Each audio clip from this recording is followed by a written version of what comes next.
Good morning, students. Today we will read about comprehension passages. बेटा आज हम comprehension passages read करेंगे. What is comprehension passages? क्या है comprehension passage? क्या है अपठित गद्यांश? इसको हिंदी में कहते हैं अपठित गद्यांश. तो आइए हम देखते हैं कि what is comprehension passage. The word comprehension means the ability to understand what you listen or what you read. Means बेटा वर्ड कंप्रीहेंशन की मीनिंग क्या होती है? मीन्स द एबिलिटी, वह योग्यता, to understand what you listen, आपने क्या सुना, आपने जो सुना वो समझने की योग्यता, और व्हाट यू रीड, या आपने जो पढ़ा उसी आपने समझा, तो उस एबिलिटी को क्या कहते हैं? कंप्रीहेंशन. द स्टोरीज, नेक्स्ट फिर से मैं बता रही हूँ. The word comprehension means the ability to understand what you listen और what you read.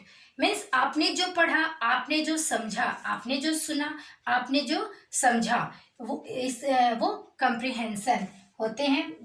Next the stories, the poem, चाहे स्टोरी या फिर the poem, the questions and answers were unseen to you before you read them.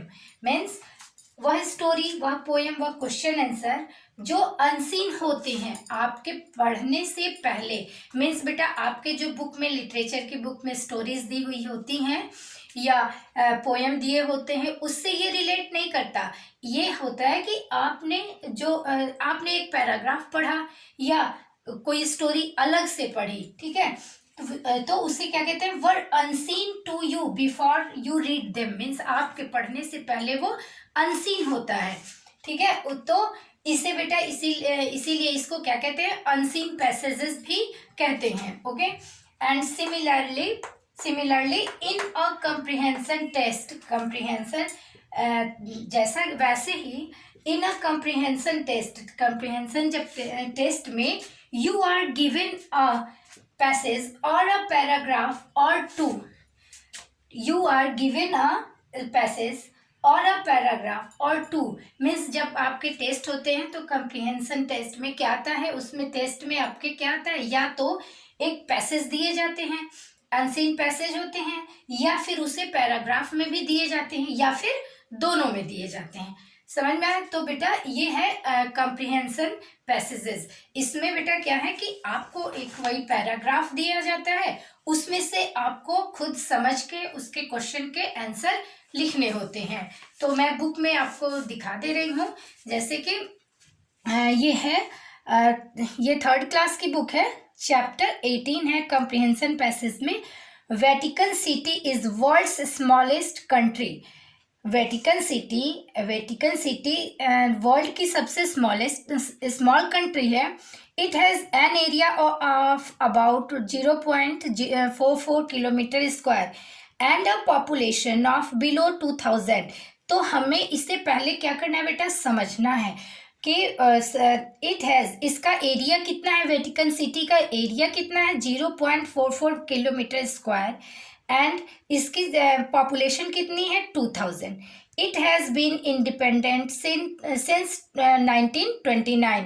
Vatican city has its own museum, broadcasting stations, newspapers, offices and railway station. इसके अपने ये 1929 में ये independent हुआ था. एंड वेटिकन सिटी के अपने क्या है? म्यूजियम है, ब्रॉडकास्टिंग स्टेशन है, न्यूज़पेपर्स, ऑफिसेज हैं, रेलवे स्टेशंस हैं. एंड नेक्स्ट है, it has an coinage and banking system too. इसके पास अपने बैंकिंग की भी सुविधा है, ठीक है. And the pop, head of the Roman Catholic church, has absolute authority with in Vatican city. Means वहाँ पे जो अधिकार है वो मेन अधिकार पॉप को दिए गए हैं. तो बेटा हम आपको क्या करना है? ये जो क्वेश्चंस दिए रहते हैं, इस क्वेश्चन के आंसर आपको इसी पैराग्राफ में से लिखना होता है. पैराग्राफ जब रीड करोगे तो उसमें से ही आपको आंसर क्वेश्चन के लिखने होते हैं. ओके. और ये इसी को क्या कहते हैं, कॉम्प्रिहेंशन पैसेजेस या unseen passages.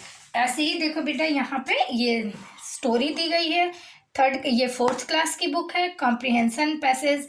There is a story of a man who thought he had a right to do what he like. तो बेटा यहाँ पे ये पैराग्राफ आप लोग रीड करोगे और इसी क्वेश्चन के आंसर इसी में से आप लोग ढूंढ के देते हो। तो इसी को बेटा कॉम्प्रिहेंशन पैसेजेस या अनसीन पैसेज कहते हैं। तो आई होप कि ये आपको समझ में आया होगा एंड इसके कंटेंट दिए जाएंगे, आप लोग अपना वर्क कंप्लीट करोगे। Okay, thank you.